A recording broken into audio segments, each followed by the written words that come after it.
That's Nick. And that's Joseph. And today we're here to talk about Goodnight Mommy, a remake of the 2014 Austrian film, which I kind of liked, directed by Veronika Franz and Severin Fiala. Veronika Franz is, of course, married to Ulrich Seidel. And Matt Sobel, this is his sophomore film, this remake of that movie. What's Matt's first film? 2015 film called Take Me to the River, which I actually highly recommend seeing as a pretty good indie film about a gay teenager who plans on coming out to his family at this reunion in Nebraska, but there's some very homophobic elements going underneath the surface, and he is accused, I believe, of assaulting sexually one of the younger girls at this get-together. It's a very sinister, interesting film. Also stars Robin Weigart. But yes, this as Naomi Watts, and what I read is her seventh film that is technically a remake that she starred in. She also was in the remake of another Austrian film, Funny Games, from Michael Haneke. Yes, she's the star as a mother who has just had plastic surgery and spends most of the running time in a bandage mask.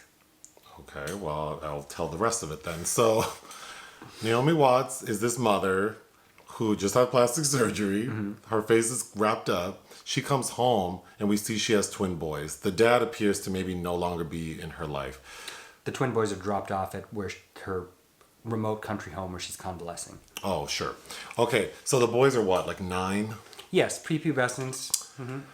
And immediately things are weird because it seems like she's cold and distant towards them.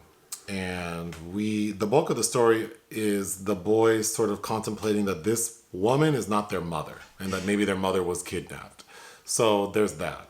But everything culminates with them tying their mother down to a bed and doing light torture, light waterboarding, trying to get the truth out of her.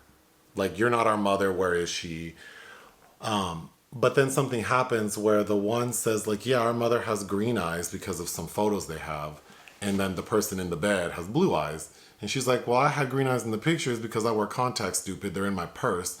One of the boys checks the purse, sees the green contacts and realizes oh, she's not lying, unties her. And then the mom says, it's all good, but I want to show you something. And again, big plot twist or spoiler. She takes the boys out to the barn and she shows the boy, you see that bullet hole up there with the dried blood? You killed your brother. It's just one of you. So as the audience, we're seeing two boys, but that's a figment of the living son's imagination. Mm-hmm. And it's that imagined dead brother of his who is sort of influencing him to think that their mother is not really their mother.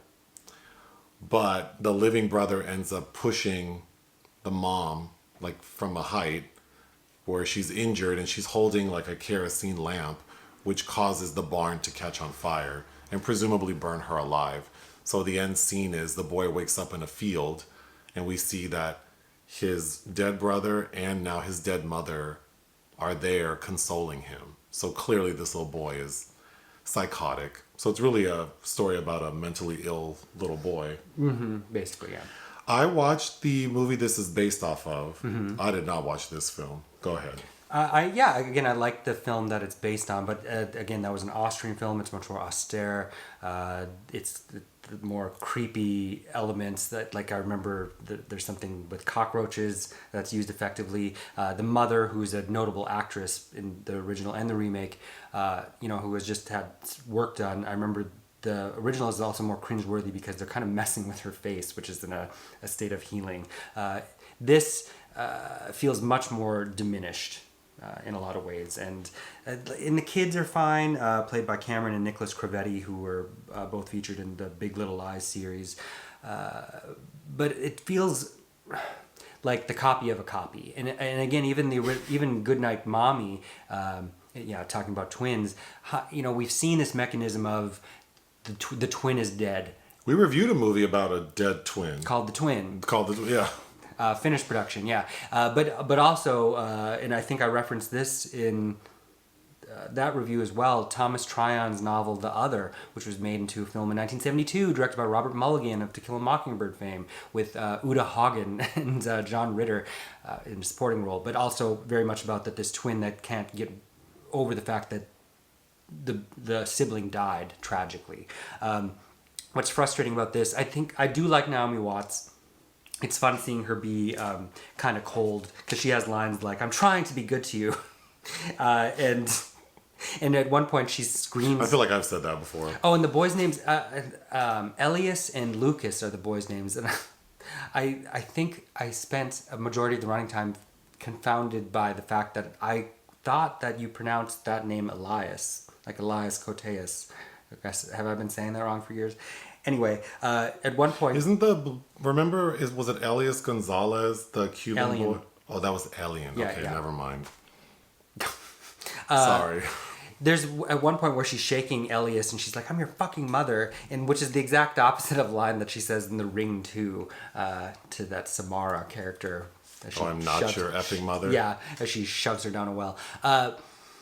Again, Naomi's fine. I think the kids just aren't as creepy as these, like, the vacant stares of these children in the Austrian film. There are two police officers that show up that, while Naomi Watts is tied to the bed, that might, give us some tension of, is she going to get away? But what's most frustrating is this parent that clearly realizes her child is incredibly unbalanced, and then A, is alone with them, and B, once she's untied, thinks the first thing I need to do is bring him to the barn. No.